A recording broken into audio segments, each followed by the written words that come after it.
Welcome to Fish to See.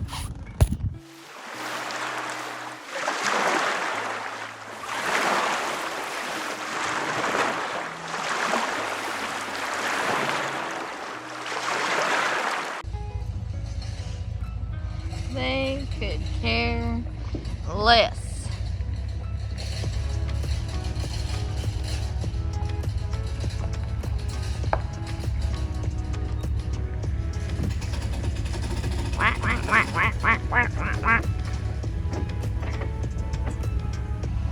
We're back on Badin today. It's late summer now. We're going to do a little bit more exploring today. We got a couple holes that we know where we can catch some fish at, but any lake I go to, I like to get as many different areas to fish as I can. That way, every time you come back, if you're not catching fish at one place, you got somewhere else to go. So we're going back to what we call the Grand Slam hole because we call a little bit of everything right there. We're going to start off looking there, and we're going to try to find a couple new spots to fish. And if those don't pan out, we're going back to the old standbys, and we'll show you those as well. Stick with us.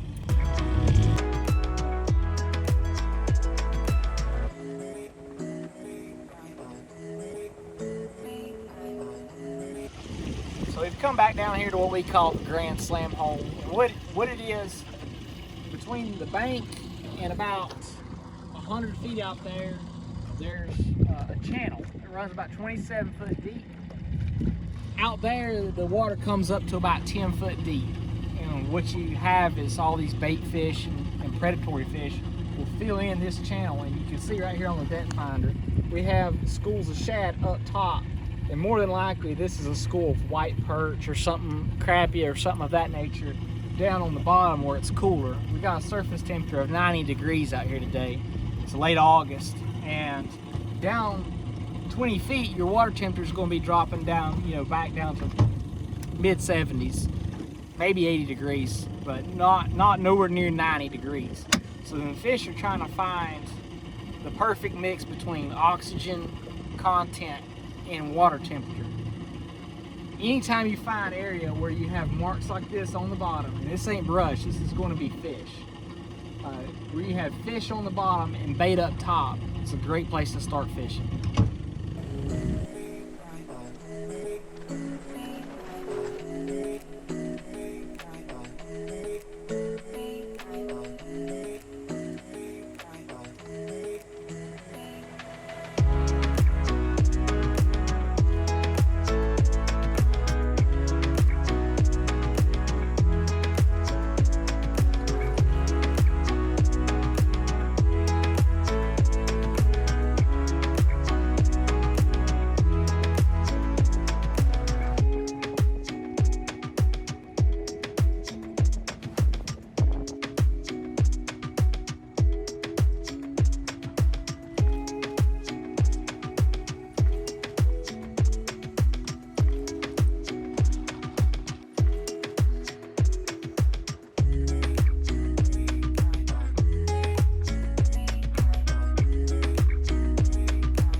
Well, you can't see us too good right now.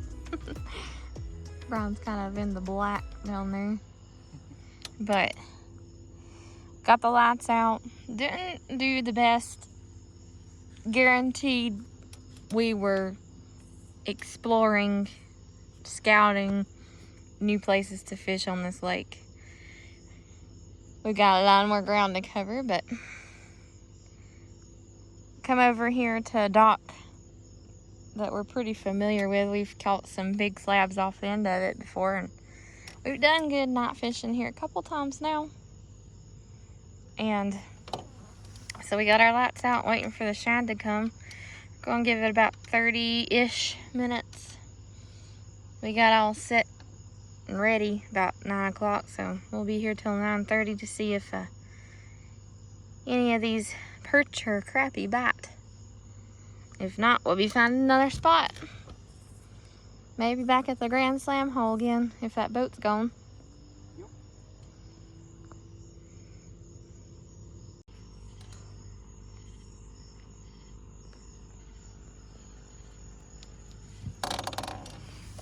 Well, we've been here 30 minutes. Haven't picked up any shad, hardly at all. Just, you can see maybe a couple here and there. There's one. But I don't know if you've watched our last video. We had them swirling all around our lights. Oh, look there. Huh. What is that? Really good sized fish. But either way, he's not really biting, so. I mean, we've been sitting here for 30-some minutes, haven't caught any keepers. Can you think you caught one crappie? That was it. A couple bites here and there, but nothing substantial. Not enough to stay for. So, yep. Go see if we can pick up some shad somewhere else. On the bottom. That's for sure. Oh man, look what we got. Okay. A bit of a mess, but another perch. Oh, a mess. Okay.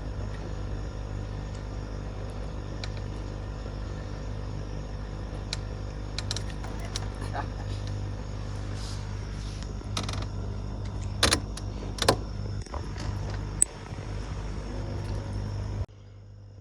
I don't know if it's just me, but that looks creepy floating in the water.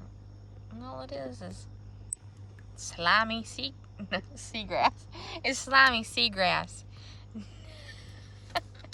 in a lake. Looks like organs or something floating in the water.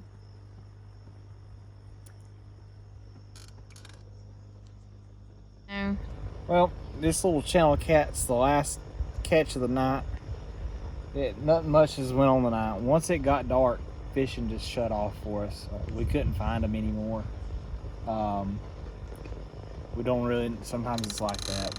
We tried every spot that we had and some ones that we didn't have and couldn't find anything. But we'll let this little guy go, and we're heading to the house.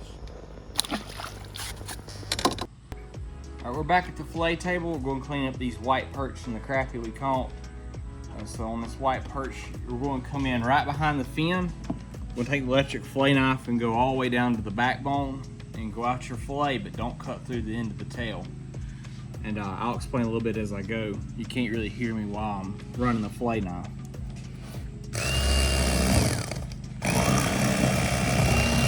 So get to the end and stop. Flip your meat. And just go right out the skin. So now you have this part of your fillet left. You're going to take your knife, hold the belly section here, and just cut these rib bones right out, just like that. Now it's boneless and skinless. This is our crappie. We're going to do the exact same process on it. We're going to go in right behind the fin, down to the backbone. We're going to go out, but don't cut through the tail.